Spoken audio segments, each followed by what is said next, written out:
ሰላም እንዴት ናችሁ? ውድ የቴክ ፎከስድ ቤተሰቦች፣ በዛሬ ቪዲዮ የተለያዩ የአንድሮይድ ትሪኮችን ይዤላችሁ መጥቻለሁ። ምናልባትም በጣም ቀላል ናቸው፣ ነገር ግን እስከዛሬም ሳናቃቸው ወይም ሳንጠቀምባቸው የነበሩን አንድሮይድ ትሪኮች ናቸው። ስለዚህ አብራችሁን ቆዩ። በመጀመሪያ የስልካችንን ብሉ ላይት ጨረር ወደ ዋርም ላይት ጨረር በመቀየር እንጀምራለን። ይህ ለምን ይጠቅመናል? በተለይ ማታ ማታ መብራት አጥፍተን ስልካችን ላይ ለረጅም ሰዓት የምናሳልፍ ከሆነ በብሉ ላይት አይናችን ላይ የሚደርሰውን ጉዳት በጣም በእጅጉ የሚቀንስልን ይሆናል። ባንጠቀም መብራት አጥፍተን ስልካችን ለረጅም ሰዓት ባንጠቀም ይመከራል። ነገር ግን የግድ መጠቀም ካለብን ይህንን ሴቲንግ ኦን ማድረጋችን በጣም ለአይናችን ይጠቅመናል ማለት ነው። ስለዚህ እንዴት እንደምናደርገው አብረን እንይ። ከላይ ፓነላችንን ስዋይፕ ዳውን እናደርጋለን። ከዛን ኩዊክ ሴቲንግ ፓነላችን ውስጥ አይ ኮምፎርት ሺልድ የምትለዋን በተን ቀስቱ ላይ እንደማሳያችሁ እሷን አንድ ይመጫል ነው ወዲያውኑ ወደ ዋርም ላይት ጨረር ይቀይረዋል ማለት ነው። እንደነገርኳችሁ መብራት አጥፍተንም እንኳን ብንጠቀም በብሉ ላይት አይናችን ላይ ከሚመጣ ጉዳት በጣም እጅጉን ይቀንስልናል። ከተቻለ ግን መነጽርን መጠቀም በጣም ጥሩ ነው ማለት ነው። እሺ፣ በቀጣይ ደግሞ የምናየው ሌላኛው ዛሬ ያመጣሁላችሁ ትሪክ ጉግል ክሮም ላይ ይሆናል ማለት ነው። ጉግል ክሮም ብዙ ጊዜ ብዙ ነገሮችን ሰርች ለማድረግ የተለያዩ ነገሮችን ለመጠቀም የምንጠቀመው አንዱ አፕሊኬሽናችን ነው። በተለይ ብዙ ነገሮችን ሰርች እናደርግበታለን እና የተለያዩ ስራዎችን በተለያዩ ታቦች ከፍተንም መስራት የሚያስችለን አፕሊኬሽን ነው። የጉግል አፕሊኬሽን ነው እና ብዙ ጊዜ ያው ብዙ ታቦች ላይ የተለያየ ነገር ለመስራት እየሞከርን ሊሆን ይችላል እና እንደተለመደው ከታብ እንዴት ነው የምንዘዋወረው? እዚህ ጋር የስድስት ታቦች እንዳሉ አሁን እኔ ያሳየኛል ቀስቱ ላይ እንደማሳያችሁ። እነዛን ከአንዱ ወደ አንዱ የሚሄደው ይሄን በመንካት ከዛ በኋላ ያው ወደ ሌላኛው በመሄድ ነው ማለት ነው። ግን ይሄ ብዙ ጊዜ ለፍጥነት አይሆንም። እኔም ብዙ ጊዜ ለመፍጠን ስል በዚህኛው መንገድ ከታብታብ መሄዱ ትንሽ ያሰለቻል። ስለዚህ ይሄንን በቀላሉ እንዴት መቅረፍ እንችላለን የሚለው አሁን አሳያችኋለሁ ማለት ነው። በፍጥነት መስራት እንችላለን፣ መሰልቸቱንም ይቀንስልናል ማለት ነው። ስለዚህ ከላይ ይሄ google.com የሚለው አድሬስ ያለበት አካባቢ ወይም ሰርች ባሩ አካባቢ ከላይ ያለው ኤሪያ ማለት ነው። እሱ ጋር ስዋይፕ በማድረግ ወደ ቀኝና ወደ ግራ ስዋይፕ በማድረግ ከአንዱ ታብ ወደ ሌላኛው ታብ በቀላሉ መሄድ እንችላለን። አብረን እንየው። አሁን ወደ ቀኝ እስኪ ስዋይፕ ላድርግ። አያችሁት? ወደ ሌላኛው ታብ ወሰደኝ ማለት ነው። አሁንም ወደዚህ ስዋይፕ ሳደርግ ወደ ቀጣዮቹ ታቦች በቀላሉ እንደዚህ ያዘዋውረኛል ማለት ነው። እዚህ እንዳያችሁት በቀላሉ ከታብ እየተዘዋወርን በተለያየ ታብ ላይ እየሰራን ያለናቸውን ስራዎች በቀላሉ እየተዘዋወርን ጊዜያችንን እየቆጠብን መስራት እንችላለን ማለት ነው። እዚሁ ክሮም ላይ ሳንወጣ ሌላኛውን ደግሞ ላሳያችሁ። አሁን እዚህ ጋር የምታዩት ፔጅ ሎድ የሚያደርግልን ኢንተርኔት በሚኖር ሰዓት ነው አይደለ? ግን ምናልባት ኢንተርኔት የሌለበት ቦታ ላይ ልንሆን እንችላለን። ግን እስቲ ይሄንን ፔጅ መጠቀም እንፈልጋለን።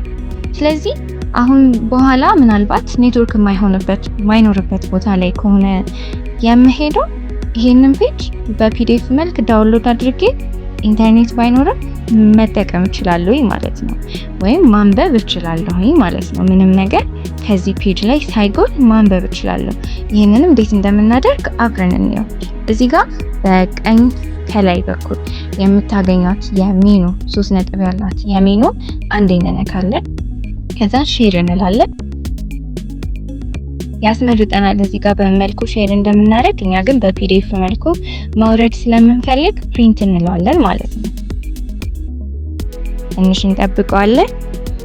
አሁን ፔጁን እያንዳንዱን ነገር ሳይጎል የዌብሳይት ፔጁን ማለት ነው አዘጋጅቶልናል ማለት ነው። አጠቃላይ እንደምታዩት እዚህ ጋር 104 ፔጆች ናቸው ማለት ነው። ምንም ነገር ሳይጎል ግን ኢንተርኔት ባይኖርም አሁን ከዚህ ፔጅ ላይ ማግኘት የምፈልገውን ነገር ማግኘት እችላለሁ ማለት ነው። ስለዚህ አሁን እንደዚህ በዚህ መልኩ አዘጋጅቶልናል። እዚህ ጋር የምታዩት በቢጫ ያለችውን የዳውንሎድ ምልክት አንድ ጊዜ እንነካታለን። አሁን እያወረደልን ነው ማለት ነው። ከዛ የትኛው ፎልደር ውስጥ ሴቭ ማድረግ እንደምንፈልግ እዚህ ጋር ያስመርጠናል። ከዛ ከመረጥን በኋላ የምንፈልገው ፎልደር ውስጥ ደን እንለዋለን ማለት ነው። አሁን ሴቭ አድርጎታል። ስለዚህ የትም ቦታ ብሆን ኔትወርክ ቢያስቸግረኝ ይሄንን ፔጅ ዳውንሎድ ካደረኩበት ቦታ አውጥቼ ማንበብ እችላለሁ ማለት ነው። ይሄኛውም ሌላኛው ክሮም ላይ ልናገኝ የምንችለው ሌላኛው አንድሮይድ ትሪካችን ነው ማለት ነው። ወደ ቀጣዩ እንሂድ። ቀጣይ የማሳያችሁ ደግሞ ከስልካችን ሴቲንግ ጋር የሚገናኝ ነው ማለት ነው። አሁን የምንሰራው ወይም የማሳያችሁ ሴቲንግ ምንድነው? እሱ ጥቅሙ ብዙ ጊዜ ሰዎች የተሳሳተ ሜሴጅ ሊሆን ይችላል ወይም ደግሞ ከላኩት በኋላ ሀሳባቸውን ቀይረው ያንን ሜሴጅ ዲሊት አድርገውት ሊሆን ይችላል። ከላኩልን በኋላ ግን በላኩልን ሰዓት ያ ኖቲፊኬሽን እኛ ጋር ገብቶ ነበረ። ካጠፉት በኋላ ግን ያንን ሜሴጅ ማየት አንችልም። ስለዚህ ያን ኖቲፊኬሽን ግን በመጠቀም እነዛ ሰዎች ልከውልን የነበረውን ሜሴጅ ማየት የምንችልበትን አንድ በጣም ቀላል ግን ገራሚ የሆነ ትሪክ ነው ማሳያችሁ ማለት ነው። ወደ ሴቲንግ እንገባለን። ኖቲፊኬሽን ሂስትሪ የሚለውን ሰርች እናደርጋለን። ሂስትሪ የሚለውን ሰርች እናደርጋለን። ከላይ ኖቲፊኬሽን ሂስትሪ ይላል። እሱን አንዴ እንነካለን። ከዛ ይሄንን ኦን ማድረግ ነው። ከዛ በኋላ ግን የተላኩልንን ሜሴጆች በሙሉ እዚህ ጋር ያስቀምጠዋል። ስለዚህ ዲሌትም ተደርጎ ቢሆን ኖሮ ይሄ ሜሴጅ ማንበብ እንችላለን ማለት ነው። እነሱ ዲሌት ቢያደርጉትም ኦልሬዲ ግን ኖቲፊኬሽን ሂስትሪያችን ውስጥ ስለነበረ በዚህ መልኩ ማየት እንችላለን ማለት ነው። ይሄ በጣም የምወደው ትሪክ ነው ባይ ዘ ወይ።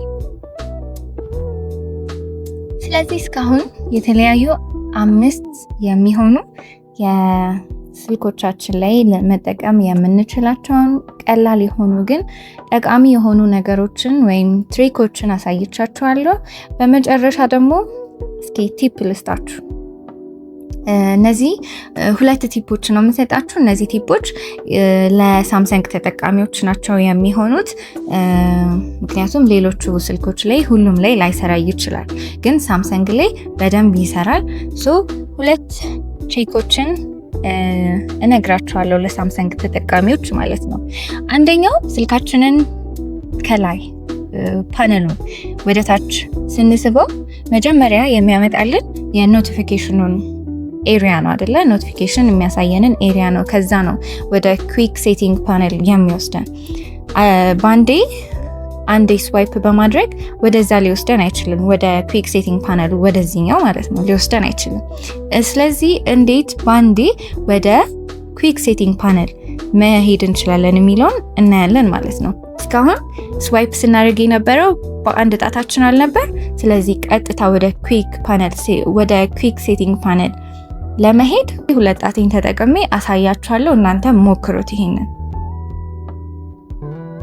በቃ እንደምታዩት ነው። 2 ጣቴን በመጠቀም ቀጥታ ወደ ኩዊክ ሴቲንግ ፓነል መሄድ ችያለሁ ማለት ነው። ሁለተኛውና የመጨረሻው ዛሬ ያስኩላችሁ ቲፕ ደግሞ ለሳምሰንግ ተጠቃሚዎች እንዴት ፓወር በተናችንን ከፓወር ኦን ኤንድ ኦፍ ከማድረግ በዘለለ መጠቀም እንችላለን የሚለውን ነገር ነው። ይህን ሴቲንግ ውስጥ ነው የምናገኘው። አብረን እንየው። ሴቲንግ እንከፍታለን፣ ሰርች እናደርጋለን። ምን ውስጥ ነው የምናገኘው? ይሄንን ፊቸር አድቫንስድ ፊቸርስ ውስጥ ነው የምናገኘው ማለት ነው። ስለዚህ አድቫንስድ ፊቸርስ ብለን ሰርች እናደርጋለን። አድቫንስድ ፊቸርስ ይኸው እዚህ ጋር 3ኛ ላይ መጥቶልናል። እሱን እንነካለን። ከዛ ሳይድ በተን፣ ያው እኛ በተለምዶ ፓወር በተን ብለን ለምደነው ነው እንጂ ስልካችን ሳይድ በተን በሚል ነው የሚያውቀው ማለት ነው። እሱን እንነካለን። ደብል ፕሬስ የሚላል እዚህ ጋር። ሎንግ ፕሬስ ያው ፓወሩን ኦን ኤንድ ኦፍ ለማድረግ ነው የሚጠቅመን። ደብል ፕሬስ ስናደርግስ ምን ማድረግ እንችላለን የሚለውን አብረን እንይ። እዚህ ጋር እንደምታዩት የተለያዩ አፕሊኬሽኖችን ዘርዝሮልናል። ኢቭን ፍላሽ ላይት እና ማግኒፋየርም አለበት። ስለዚህ ደብል ፕሬስ በምናደርግ ጊዜ እችኛዋ ኦን ከሆነች የፈለግነውን አይነት ከዚህ ውስጥ መርጠን መክፈት እንችላለን ማለት ነው። በደብል ፕሬስ ብቻ ከነዚህ ውስጥ አንዱን መክፈት እንችላለን። ለዛሬ በቮይስ ሪከርደር እንሞክረው። ቮይስ ሪከርደርም ሁለት አማራጮች አሉት። ኦፕን ቮይስ ሪከርደር ወይም ስታርት ሪከርዲንግ የሚላለው ማለት ነው። ሪከርደሩን እንዲከፍትላችሁ ከፈለጋችሁ እዚህኛው ላይ ማድረግ ትችላላችሁ። ነገር ግን ልክ ደብል ፕሬስ እንዳረጋችሁ ፓወር በተኑን ቀጥታ ሪከርድ ማድረግ እንዲጀምር ከሆነ የምትፈልጉት ስታርት ሪከርዲንግ ትሉታላችሁ ማለት ነው። አንዳንድ ጊዜ ያው አንዳንድ ቦታ ላይ ሰው ሳያየን ሪከርድ ማድረግ የምንፈልግበት ሰዓት ሊኖር ይችላል። ምናልባት መረጃ ለመያዝ መጥፎ ሲቹዌሽን ውስጥ ከሆነን አንድ ጠቃሚ ነገር ነው ማለት ነው። ማንም ሰው ሳያየን ደብል ፕሬስ ብቻ በማድረግ ፓወር በተኑ ሪከርዱን ማስጀመር ይቻላል ማለት ነው። ስለዚህ አሁን ከዚህ ውስጥ ወተን ይሄንን እንሞክረው። እናንተም በራሳችሁ የሞከራችሁ እዩት፣ እኔም አሳያችኋለሁ። አሁን ደብል ፕሬስ ላደርገው ነው ፓወር በተኑን። ስለዚህ ቀጥታ ወደ ሪከርዲንጉ ወስዶናል ማለት ነው። እኔ ያው በቪዲዮ ሪከርድ እያረኩኝ ስለሆነ ስክሪን ሪከርድ እያደረገ ስለሆነ ቀጥታ ማስጀመር ስላልቻለ ነው። አሁን ግን እንደዚህ አድርገን ፓወር በተኑን ከፓወር ኦን ኤንድ ኦፍ ከማድረግ ውጪ ለዚህም ፐርፐዝ መጠቀም እንችላለን ማለት ነው። ስለዚህ ለዛሬ ይዤላችሁ የነበሩት ቀላል የሆኑ ግን በጣም ጠቃሚ የሆኑ ስልካችን ላይ የምናገኛቸው የአንድሮይድ ትሪኮች ናቸው። ይሄኛው አልሰራልኝም የምትሉት ካለ ኮሜንት ላይ አሳውቁኝ። ከወደዳችሁት ከጠቀማችሁትም እንደዛው ኮሜንት ላይ አሳውቁኝ። ፔጁን ላይክ፣ ሼር፣ ሰብስክራይብ ማድረግም እንዳይረሳ። አመሰግናለሁ ስለተመለከታችሁኝ። በቀጣይ ቪዲዮ እስከምንገናኝ ቻው።